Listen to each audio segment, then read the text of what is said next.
YouTube?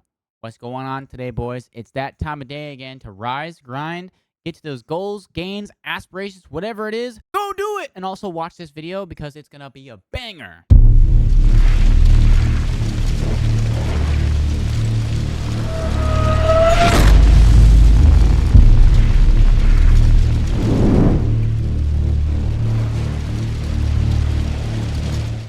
Speaking of rising and grinding and getting gains, I decided to watch an Iman Gadzhi video. The man, the myth, the legend, who is a 23-year-old multi-millionaire.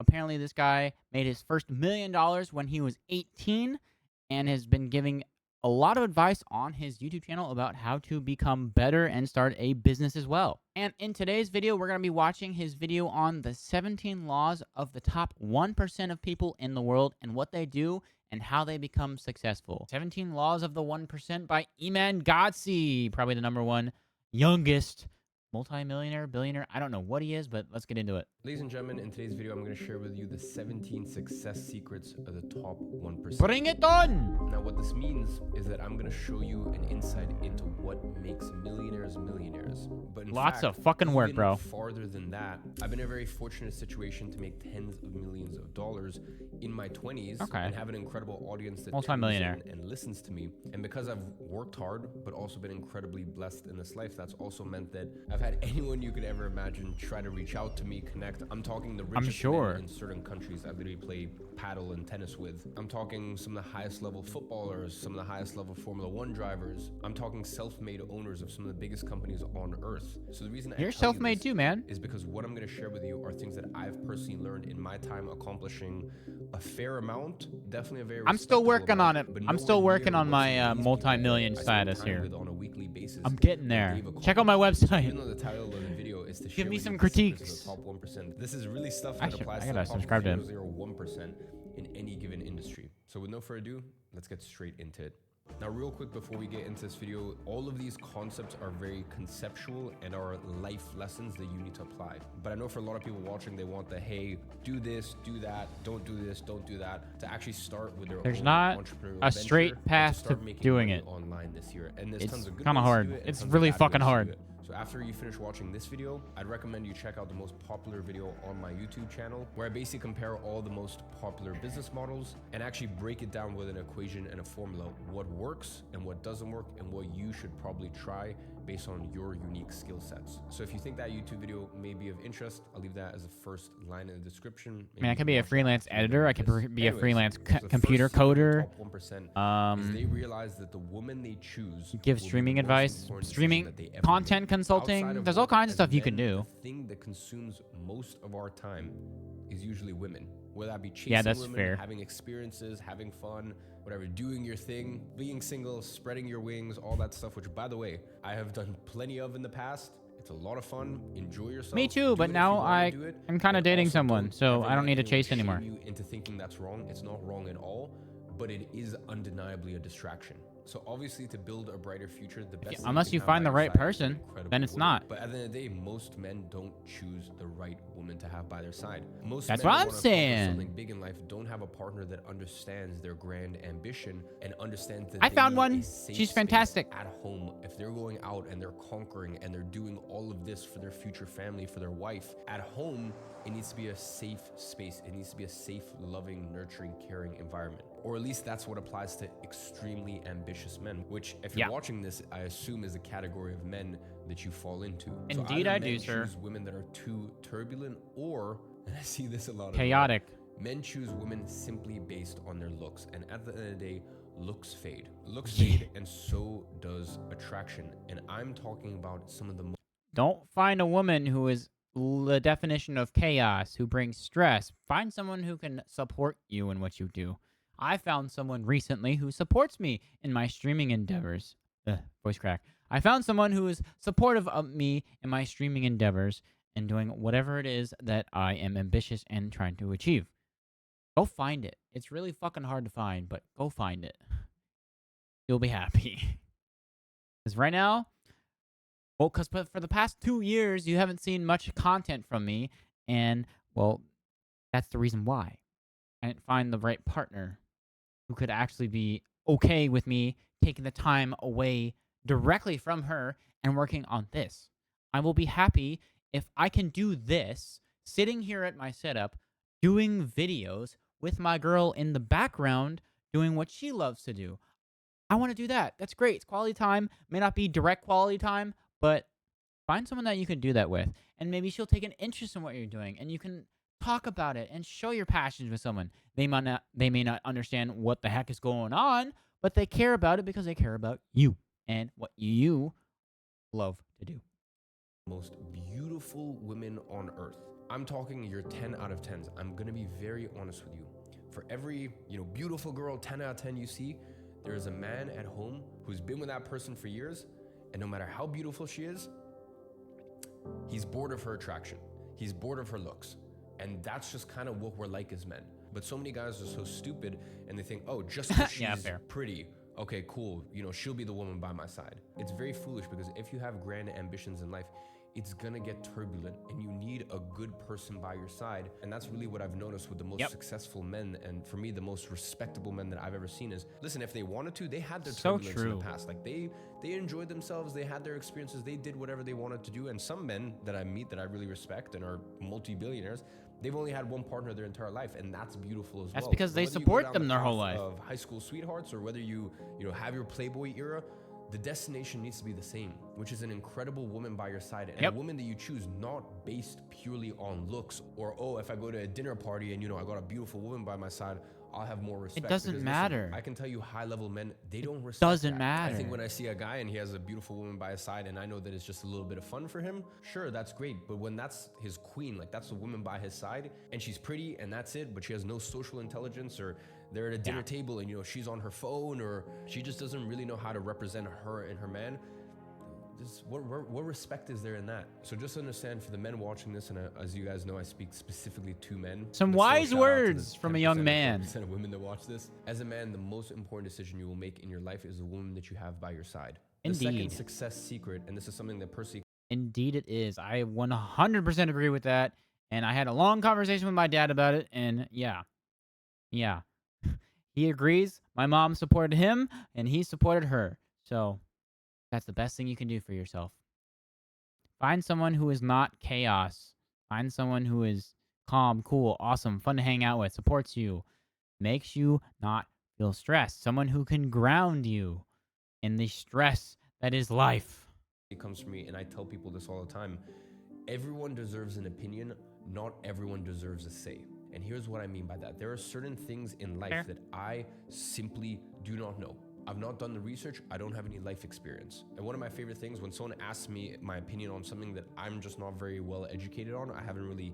I'll tell them I don't fucking know, bro. Attention to it. I just love being able to say, I'll be honest, I don't really have an opinion on that. Or I just say, I can't really make an informed judgment on that. So what I mean by this is... Know what you know and know what you don't know. Everyone can have an opinion, but not everyone deserves to say it. And you need to understand that this applies to your parents, to your friends, to maybe sometimes even in your business. I will always take the opinion of everyone in my business, but some people, they deserve an opinion, but they don't deserve a say. And I don't mean that to belittle anyone, because there's areas of my life where I should definitely be allowed an opinion, but maybe I don't really deserve a say. That's fair. I have an opinion on things I probably shouldn't to really bring anything meaningful to the table. That a thing to say as an influencer. Judgments cloud that inner direction that you have, because a lot of people around you will give you their opinion, your friends, your family, all this, and let them have their opinions, but they shouldn't have a say in how your life goes, because who are they to tell you? Unless it's someone who's extremely successful at what you've done, then unless it's a mentor who's done what you've done and is actually successful at it, your friends don't know nothing. They can have an opinion, they can help guide you, give you a second opinion on something that you're going to do, but you got to make that choice, or talk to a mentor and figure out if that's the right choice. They should probably have a bit of a say in what's going on. So from day one, always distinguish what is an opinion and what is good advice. Those two things are very different. This third success secret at the top. Good advice will have facts and numbers to back it up. An opinion is an opinion. I don't know how to say it. An opinion is something that you form on your own about something. Like, I like this movie, or I don't like this movie because blah, blah, blah. 1% is once they make money, and especially when they make money in a bulk amount, because a lot of people, maybe they sell their company, maybe they have, a massive month in their business, maybe they sign a big contract. Once they get a big sum of money in, they go and buy assets. And the reason that is especially in your first, I would say really even your first 10 to 20 longevity years in business or in your career, you are a massive liability to yourself. If you make a lot of money, there's a high chance, a high probability that you will spend it, or maybe you have a rough period in your life, or maybe you just have a quarter life or a midlife crisis. I mean, these things happen. So instead of having all this cash, when you get a big lump sum of cash in, go buy assets. Go buy assets and go buy good. What he means is go buy houses. With those houses, you can create a business. You can rent them out for Airbnbs, vacation homes, or you can rent them out for people who are going to live there for a certain amount of time. So, for example, buy my house and rent it. If you don't want, buy this house without a mortgage, rent it out and make money from it. Could be another side business that you have from your main business. So if that decides to go kaboom and fail, you have income that you can still rely on. Multi-millionaires have more than one income. They have at least 3 to 5 income streams. That is what I am personally trying to work on doing for myself here. I have my job, which is one income stream. I have YouTube streaming and content creation, which is my second income stream. I have my new official website, which I'm hoping will be my third. And I'm trying to work on my app development business again when I have more time to do so after I do school, so that I can have a fourth. I still got to figure out what my fifth one will be because I don't know. I'm still young and have no idea what the heck I want to do. But you know what? We're working on it. Quality things that are a little difficult to sell. Because here's the thing, go invest a percentage of your portfolio into stocks, into crypto. Sure, stocks is fantastic. At the end of the day, it's just one click of a button and you can sell it. Whereas when you're buying things like physical gold, when you're buying things like houses, even later down the line, like I've been doing a lot of in the last couple of years, buying equity in businesses, these aren't things that you can just sell easily. So once you start making good amounts of money, just remember you will be the biggest liability to yourself. Just remember that you have a long career ahead of you, and there's always time to buy the glamorous things that you want and do this and do that. Wait until you have the money to do that, though. Go buy some assets. Go get that money away from you. Buy a house. Now, the next success secret is do what's practical, not what's sexy. The most successful people I've met, they haven't made their money by having an active wear brand or by building this super complicated product that took $73 million in investment to go off the ground. Make something simple that everyone will use. No, most of them make money in really boring ways. Really old traditional B2B services, building software and then licensing it out to big corporations, import and export, logistics, timber. Like honestly, the rich. You can do consulting. Like, I think Big E does that now. He does some consulting with streamers, and I think he consults with Joe, Big Rob Energy, a bunch of streamers that he is giving advice to. I don't know if they pay him to do it, but he does, I think, offers a consulting service on his website where he offers people consulting on their social media. Like that's what I do for my day job, kind of consulting, but it does well. You got to do it. They don't do things that are like that billion-dollar unicorn company. They just find areas in the market where there's inefficiencies or where they can just do something even 3% better. And because of that, they get more of the market share. So yeah, really become a video editor. Don't think that you need to build a billion-dollar unicorn company. Just understand that there's money literally all around you. Yep. And it doesn't need to be as sexy as you think it does. Now, the next success secret is that the morning sets the tone for the rest of the day. I have friends of mine that are multi-billionaires. And I'm so bad at mornings. 10 a.m. and some of them wake up at 6 a.m. and they're equally as successful because I have friends of mine that work in different time zones. So I wake up at like 8 a.m. Makes more sense. And I have friends that have physical offices and only work in one country, so they don't really need to think about time zones. So for them, it's nice to wake up at 6 a.m., wake up, get a training session in, be in the office by 8 or 9. So just understand this whole like 5 a.m., 4 a.m. bullshit. Like you don't need to wake up early necessarily to be successful. I mean, I'm doing just fine with my streaming business, I guess you could say. Different for different people. I personally wake up at 8 a.m. Me too, bro. I used to live in London, 5 years ago, I used to wake up at 5:30 in the morning. No thanks. That worked for me for a while until I realized that like actually I'm not really a morning person, and then I stuck to 6:30 because 6:30 I would wake up. My I'm not a morning would person. Be at my house, would be in the gym by 7 o'clock, and that worked for me for a few years. And then now, since I moved to Dubai, I have 150 employees, and most of my employees are in America or UK. So now 8, sometimes even 8:30, that works a little better for me. So it's not about the time that you wake up. Instead, it's about having a set morning routine, a set thing that you do every single morning, and just Make a daily schedule. Stick to that schedule. I get up. I go to work. I get off of work. Go to the gym. Then I make content, and then I go to bed. That's pretty much what I do. understanding that you can't crawl out of bed, eat a high sugar breakfast, scroll on your phone, watch some YouTube, and think that that's gonna be an impactful way to start your day. For me, I wake up, I wash my face, I get direct sunlight and do a bit of stretching and warming up for 30 minutes, and then I train for like an hour and a half, have some breakfast, and get to work. And that's my schedule here. You like the morning gym, bro? I do afternoons. And I'm not training as intensely. Sometimes my morning routine will be wake up, have a coffee, and get straight to work. It doesn't need to be anything super crazy or 17 different steps. And the next thing is the less you talk, the more they listen. There's a lot of people out here that spill too many secrets, that in negotiations are the first one to say the price. You should never ever be the first one to say the price when you're negotiating a deal. And just in general, get themselves in way too much trouble by talking too much. So just the quiet kid in the corner is going to be the most successful one because he sits there and listens to what's going on. The people who spout their mouths all the frickin' time, yeah, good luck. You're not going to be very good at making business deals. Just remember, the less you talk, the less mistakes you're going to make in sort of high stress situations. And usually the less you talk, the more other people listen. And it's just been my personal observation that the most... And that is because when you have something to say, the quiet people usually have something really freaking important to say. And it's really good, and they have something really impactful. So I've learned. Successful people I know, they usually don't talk too much. They would rather listen. They'd rather analyze a room. And it's not always from this Machiavellian, trying to win a war type thing. A lot of times they're just listening because they actually want to get other people's opinions. They want to be questioned. They want to get a new perspective. So just remember, the less you talk. Also, it's an easy way to formulate your own opinions because if you don't know anything about the subject and you have a bunch of experts talking in a room, you can formulate an opinion and maybe make a decision. The more they listen. The next thing is pick the right opportunity at the right time. And so many people have issues with this. And I feel that's like hard. YouTube That's really and social hard. media is a very terrible place for this as well. Because one thing I see a lot is people say, don't do what someone says, do what they do. Or something along those lines. Do you realize how stupid that is? Because that is kind of dumb. If let's say someone has been in an industry for 10 years and they're telling you, hey, if I was starting out, I would do this. Are you going to be stupid enough to think that you, starting from square one, can do what someone else is doing after 10 years in the industry? No, don't be silly. Everything in life is about doing things in the right order. It's not always about doing the right thing. It's about start at step 1, start at step 2, 3, 4, 5, then try what he says. When you get to their level, then try it. Or when you get to a successful point, try it. About doing it in the right order.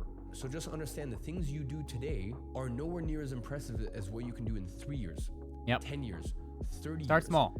In 30 years, if you do business right and if you have a good career, you should be able to make a phone call and that same evening have $5 million in your bank account just simply based off of goodwill. Bro, that'd be so nice. You can't do that now.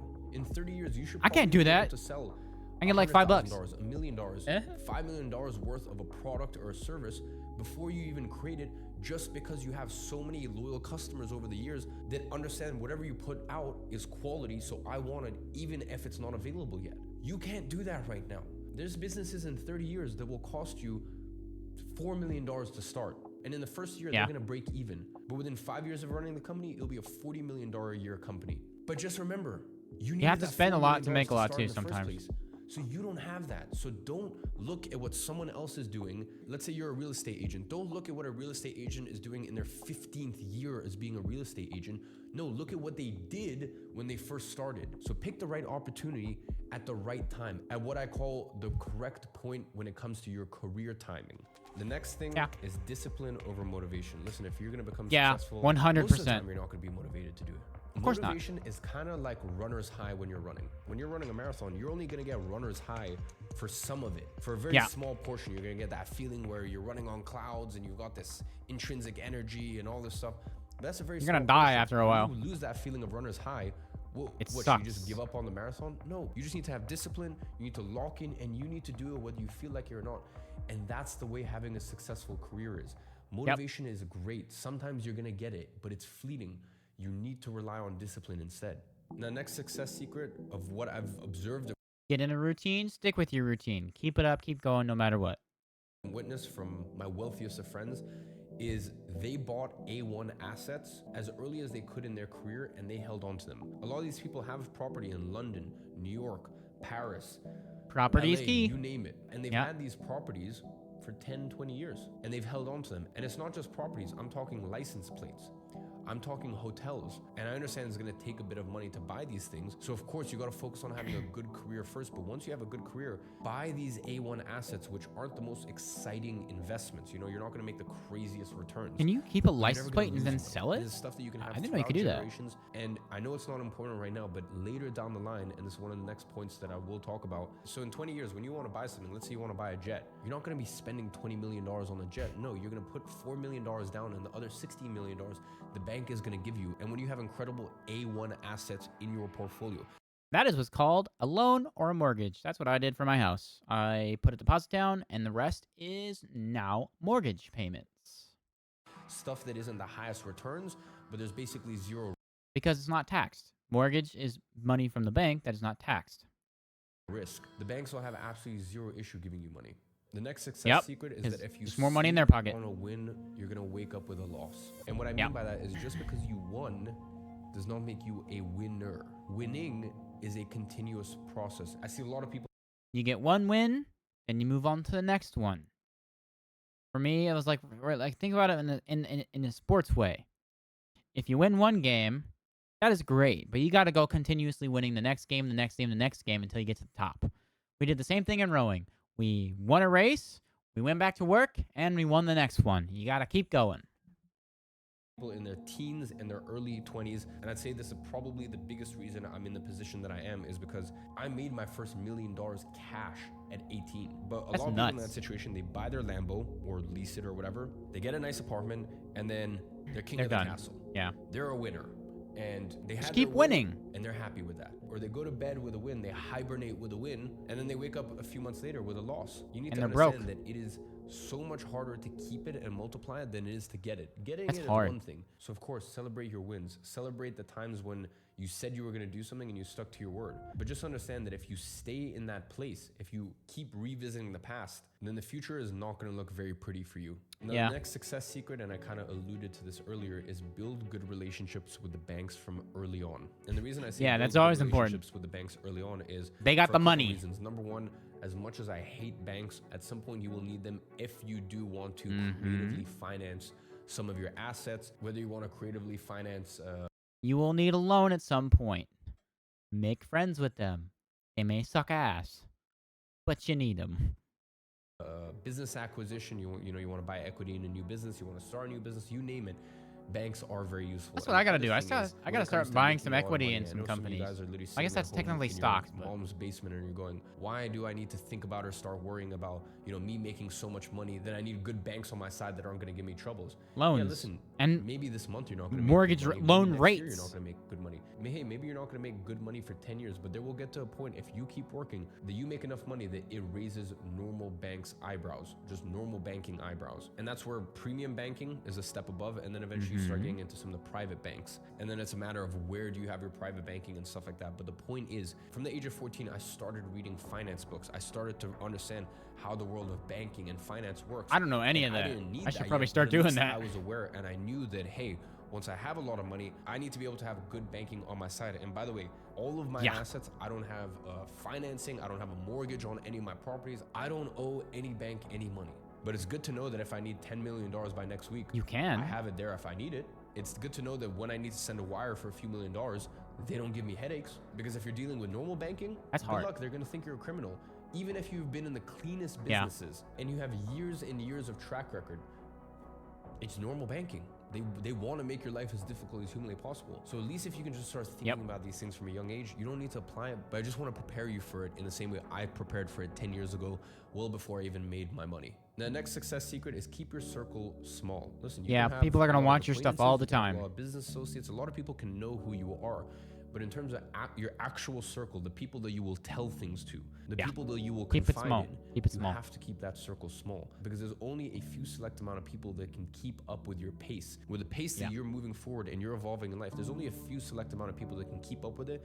And the other thing is, loose lips sink ships. The more they that do. you tell people things, the more loose ends that you're creating, and the more chances for that to come back and bite you. Listen, it doesn't matter what you've done in life, whether you've lived the holiest of holy life or the most sinful of life. People shouldn't know your private business. Your private business should remain private to you. And when you keep your circle small, you know that it's safe. Whereas, you know, if you want to be the person who's buddy with everyone, and as I said, be polite, be friendly, hey, network, do whatever you want to do. But I'm talking, don't be the person that meets someone and in the first or second dinner, you know, you're telling them your deepest, darkest secrets and all this stuff. That's a no-no. My rule with things is I will never tell someone outside of my inner circle, you know, my trusted confidants, I will never tell someone something that I wouldn't want other people to know. So if I tell someone something, I know full well, unless they're in that little small inner circle that I have, that they're gonna tell other people. And even if they don't tell other people, at least I mentally prepare myself for it. And that gives me a good filter of what do I tell people and what do I not. So just remember, keep your circle small and keep your circle solid. The next success secret Trust your circle is radical responsibility.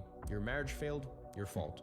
Your business failed, your fault. You know, you got a knee injury that meant you couldn't play tennis for 6 months, your fault. Whatever it is, it's your fault. Because that is the only way to properly look at your life and analyze what are the inputs that could have led to this final outcome. You know, whereas if you just blame it on externals and all this, you're not going to get very far in life. Take accountability for your actions. Work like your new money, but act like your old money and have the values of old money. From an early age, all I wanted to do was dress like old money, have financial literacy like old money. Me too, bro. Have old money principles and values. And bear in mind, I'm 23.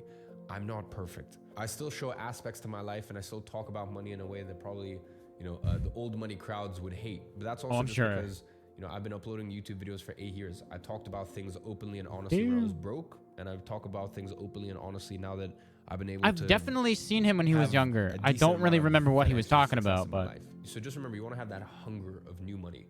You know, old money, they don't have that same sort of hunger, but what old money has is wisdom. So if you can match that hunger, that drive that pushes you forward, but then have the wisdom and always learn from old money, then that will be your secret to not only making a lot of money, but making sure that you don't lose it once you get it.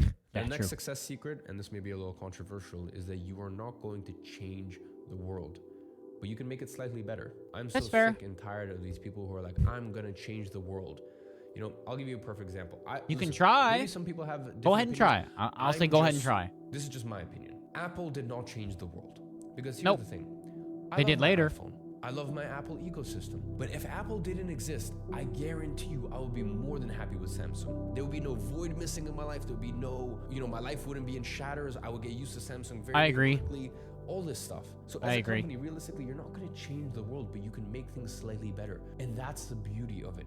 For me, I just love people that have things in their life that don't seem like that big. You know, for example, a lot of these Japanese sushi chefs, you know, you're not changing anyone's life by sourcing the right tuna on the right day and spending it's gonna make life better though, isn't it? 40 years in apprenticeship and learning and practicing how to make the right sticky rice and how to sharpen your knife in the right way and how to cut the fish at the right angle.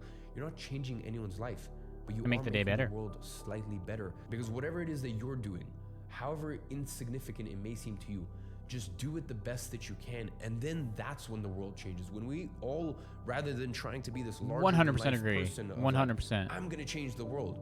Fuck that. To me, that's just so grandiose and self-absorbed. Just realize, listen, whatever I'm doing, I want to be the best at it, and I want to put out the best service, the best product. I want to put a smile on people's face.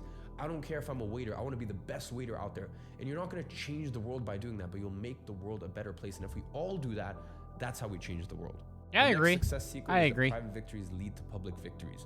And you need to understand this. You need to understand that when you see someone who gets on their jet or they drive their Rolls Royce or whatever it is, there were so many private victories that went into it. Just understand the bigger the public victory, the more private victories that went into it. You know, for someone to go out there and buy a Gucci or Balenciaga hoodie, they probably didn't need to have that many private victories. They probably didn't need to have that many years of just sacrificing, putting your head down, discipline, doing things that you don't want to do because you have to do it. You gotta do what's painful, bro. That many private victories to create that public victory. But for someone to buy a $60 million jet, You bet your ass Damn, there are yeah. so many private victories that you will never comprehend, you will never understand. You bet your ass that when a boxer wins a boxing match at the highest level, that's cool.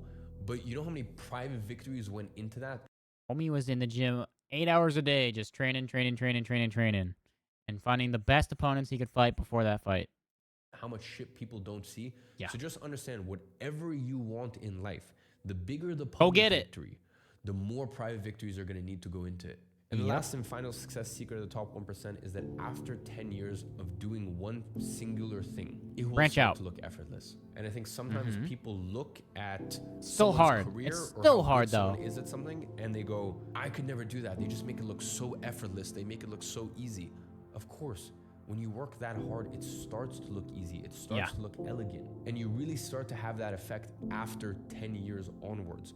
When someone has been doing something for 10 years plus, it will start to look effortless. And just understand that shouldn't scare you when you first start. That's a part of their process. They had to go through that process of things being clunky and then being They have an established business now. So many years, a decade plus, and then it starts to look effortless. And eventually when you find something that you have respect for, that you have appreciation for, and you go, okay, I'm gonna dedicate my life to becoming good at this thing, even if I wake up with zero motivation for it or not. When you dedicate years to that, eventually you will start to make it look effortless. So ladies and gentlemen, those are 17 success secrets I have learned from not only the top 1%, but the top 0.001% in many different domains and verticals in life. I feel like this is one of those videos you really need to rewatch again and again and again to really let these lessons sink in.